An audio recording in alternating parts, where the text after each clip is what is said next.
So a few years ago on my Aquatrax F12x turbo,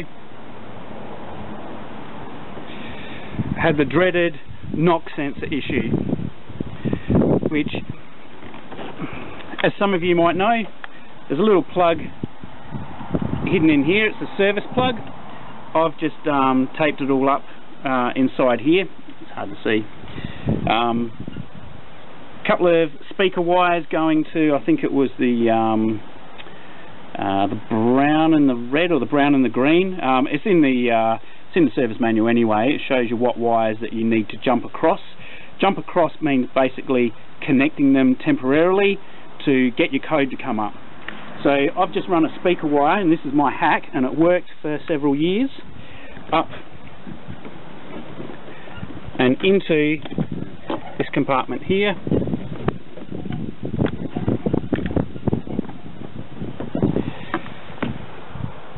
So basically, on startup, I'd be doing my own override procedure, which is tricking the computer. So I don't need to do it nowadays because I've got a new computer, new ECU in this jet ski.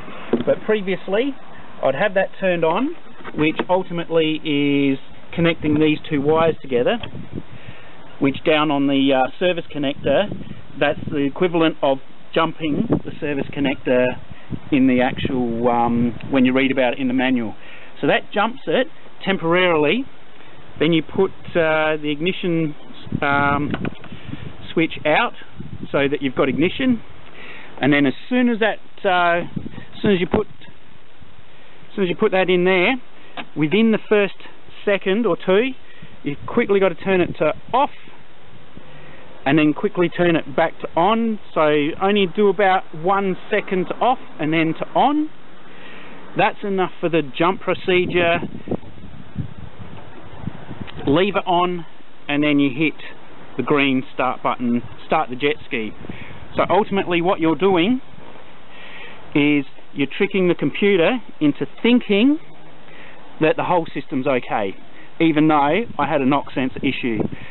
So the problem with doing that is you then won't find any other codes or any other problems if you've got low oil or too much oil pressure or wastegate problems or anything like that.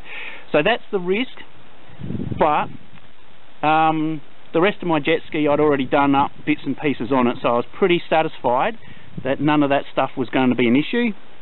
So simply by doing this override, it allowed me to keep using the old ECU that I had in here for about 2 years, and then I eventually ordered a new ECU and put it in this one.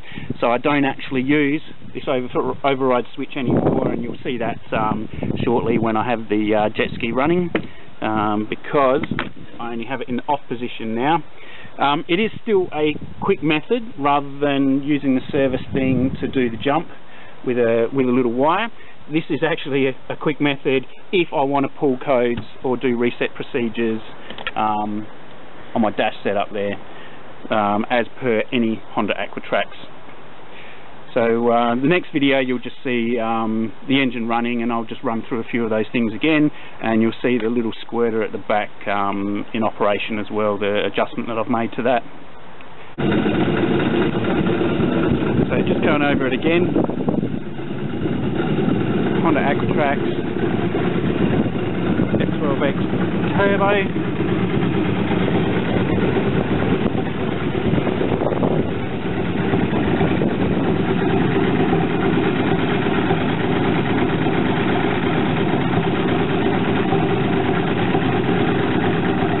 So as mentioned before, just use some speaker wires here to this switch.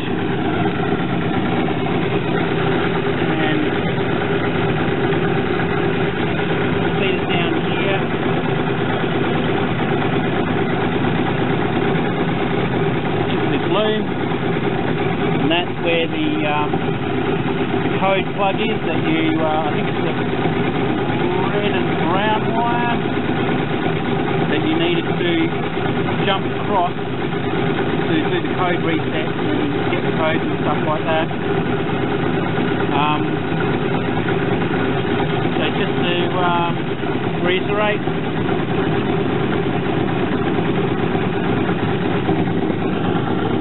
this switch in here, won't do it now because it's actually obviously on and running. But in years gone by, when I had the Code25 knock sensor error, and I'd replaced the knock sensor and replaced the ECU, and I was still getting the issue with my old ECU anyway, I would do the override, which is have this switch to on, which is basically then connects these two wires. Then when you turn the ignition on here,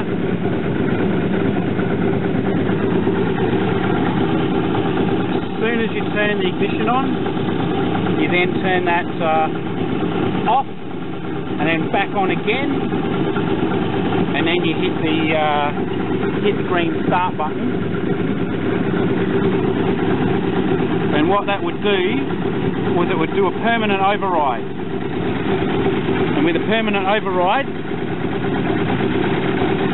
the computer thinks you've just done the reset procedure, but you've actually done an override procedure, which is a hack that I just worked out myself, and it allowed me with my old ECU to keep running the jet ski for another 2 years.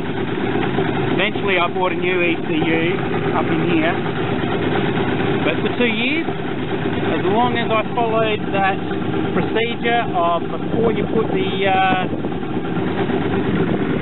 this ignition switch on, turn that on, ignition switch, as soon as you got the ignition switch in, turn it off briefly for about a second, then turn it back to on again,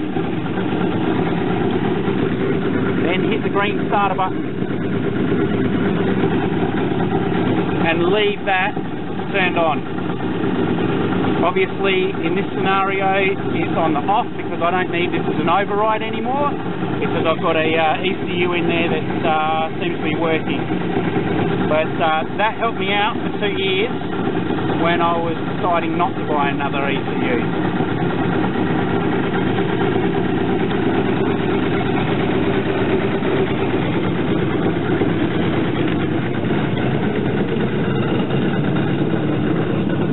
And that is just my little squirter jet, which you can turn on any angle that you want. But I just did it vertical, so it's just easier to see.